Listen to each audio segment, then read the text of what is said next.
Antes de entrar no mérito daquilo que foi lido por mim, porque é o que na verdade meu Senhor me pediu para trabalhar com os irmãos. Vou sentar. Isso. E o pastor, eu queria ser, quero introduzir um detalhe importante que eu sempre falo no seminário,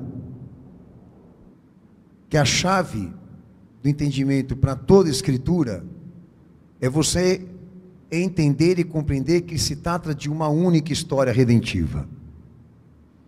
Todos os livros que estão dentro da tua Bíblia, todos eles estão em ordem de ciclos e etapas dentro da história que Deus se prontificou em se revelar.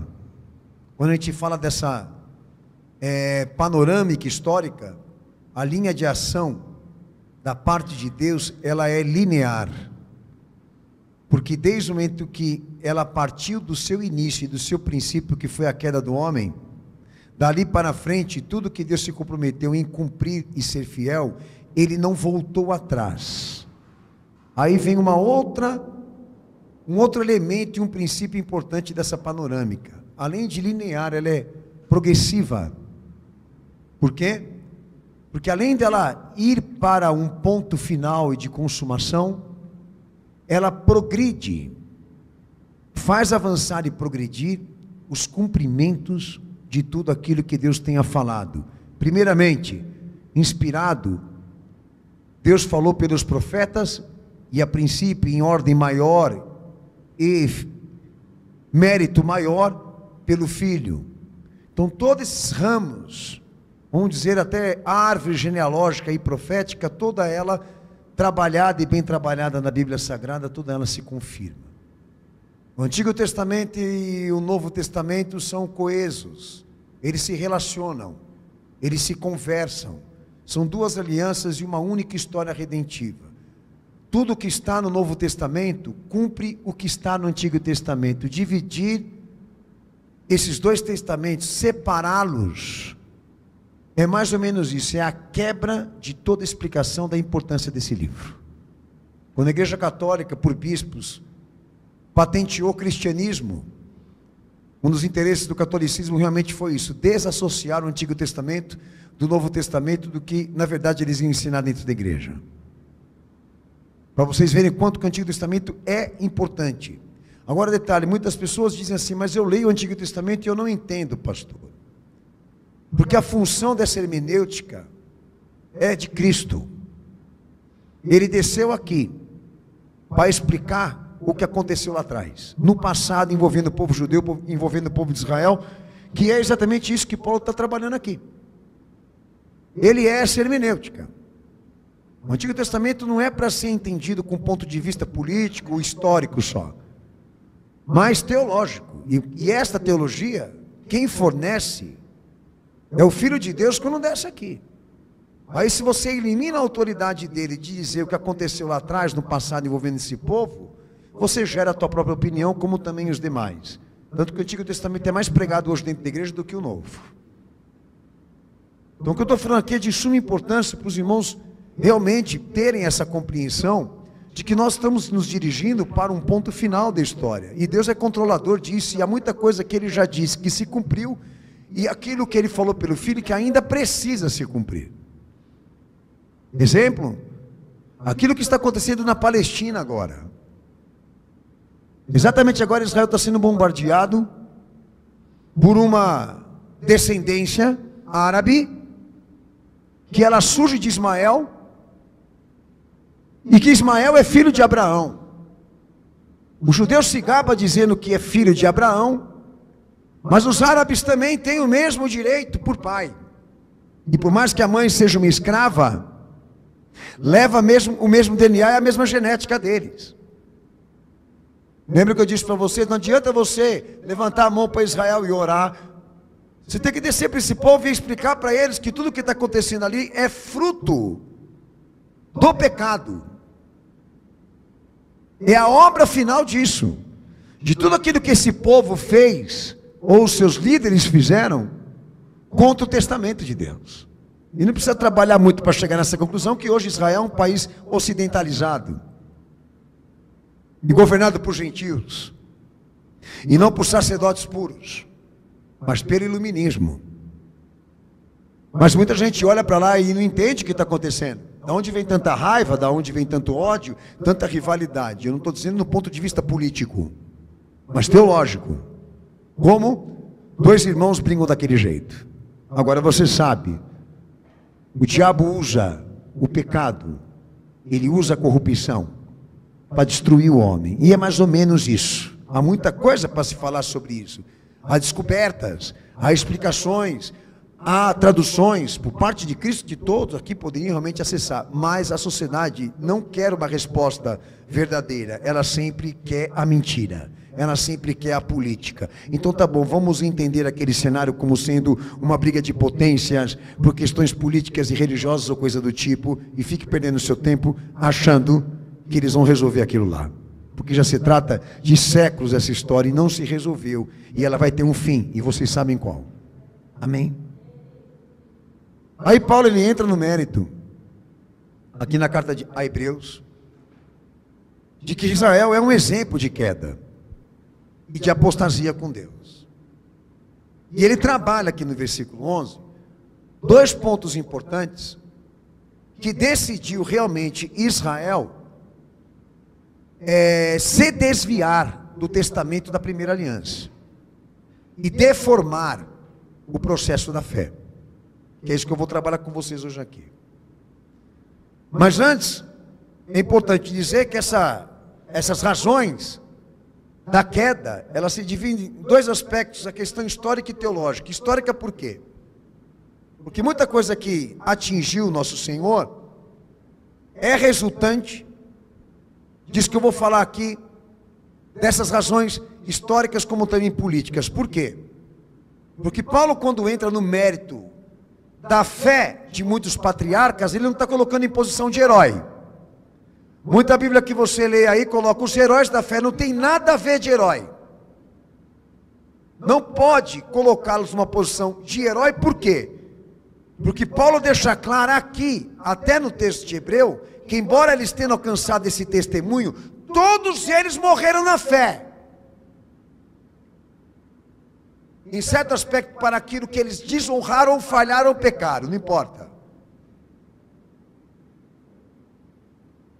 Então há um detalhe importante que eu vou falar aqui, do que diz respeito à questão histórica do povo judeu. Que embora tendo passado por lá, muitos personagens de fé, zelosos quanto à aliança com Deus, quanto ao testamento, grande parte dos hebreus e israelitas abandonaram e transgrediram os princípios elementares do testamento firmado por Deus. Isso é um fato, que obviamente até agora, nesse momento, eles não vão assumir. Ok? Então, embora tendo lá, em alguns, um bom testemunho de fé, o resultado da primeira aliança é essa: ela se quebrou. E esse testamento foi desonrado por grande parte de Israel. E esse declínio, o declínio do povo judeu em relação à primeira aliança, quanto à fé, Paulo trata aí que se dá ao materialismo. E que ponto que ele quer tocar? Que o povo guardava uma ideia de que o Messias que Deus haveria de enviar a Israel para a sua restauração, que ele seria um rei político. O que não pode ser confirmado pelas profecias, tá? Mas que eles ouviram da boca de alguém e acataram. E isso cresceu muito dentro de Israel por muitas décadas, para não falar milênio. Esse povo, vou falar décadas, tá? Porque esse povo, quando aborda o nosso Senhor, do que diz respeito à atividade dele messiânica, a abordagem desse povo em relação a ele era de extrema rejeição por isso. Porque eles esperavam um rei político e não um pastor. Daí, o interesse do político assumir o trono de Davi é porque Israel procurava se emancipar como Estado perante as outras nações. Eles acreditavam que eles governariam o mundo. Ok? Por isso que existiu a crucificação. Porque foi uma forma de eliminar aquele, para dar espaço para esse que eles esperam aí, que a gente não sabe quem é, venha herdar essa coroa e representar o segmento dos monarcas. Porque existe uma árvore genealógica nos escritos de déspotas, tá? De reinos déspotas, feita de políticos, que chega uma certa parte do tempo, ela se dissolve, ela desaparece e Israel passa a ser governado por gentios, por poder gentílico. Para vocês verem a que ponto que chegou este sinal. Não vingou, não deu certo. Israel por muito tempo e ainda está, até o momento, governado por nações que para eles não são de origem, a não ser Jerusalém, a não ser o Estado de Israel. O que o senhor está querendo chegar? Aonde o senhor está querendo chegar com isso, pastor? Porque o que é de Deus, irmão. O que é do homem é do homem. Deus tem propósitos e planos que Ele, quando revela, Ele deixa claro que não podem ser alterados. Se você altera, compromete a obra final. O que você está achando que está acontecendo lá agora? É um comprometimento de fator final. Eles escolheram ser governados assim.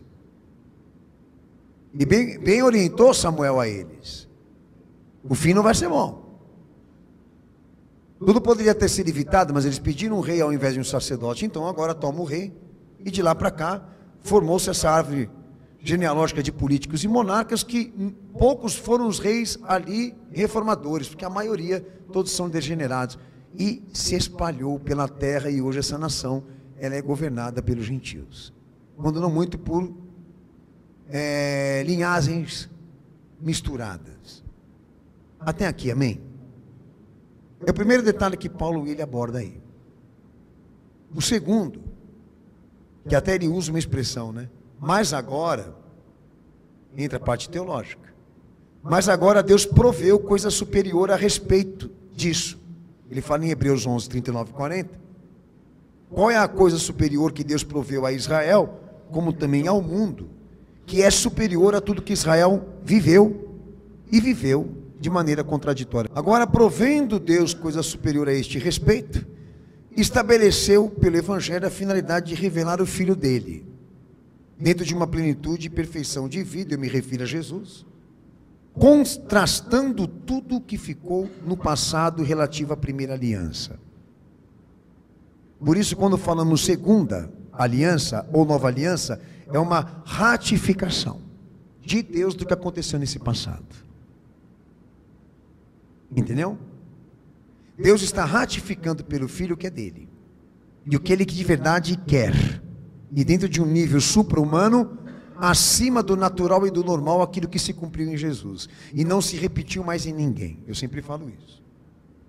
Então, embora a história seja essa, Deus teve misericórdia e proveu coisa superior a esse respeito, e incumbiu o Filho de ser a plenitude e a perfeição dessa vida redentiva, para contrastar tudo que ficou no passado e tudo que estava no mundo. Por isso o fim dele foi a morte, foi a sentença e foi a crucificação, porque não havia capacidade e possibilidade de Israel entender e compreender esse fenômeno, Jesus.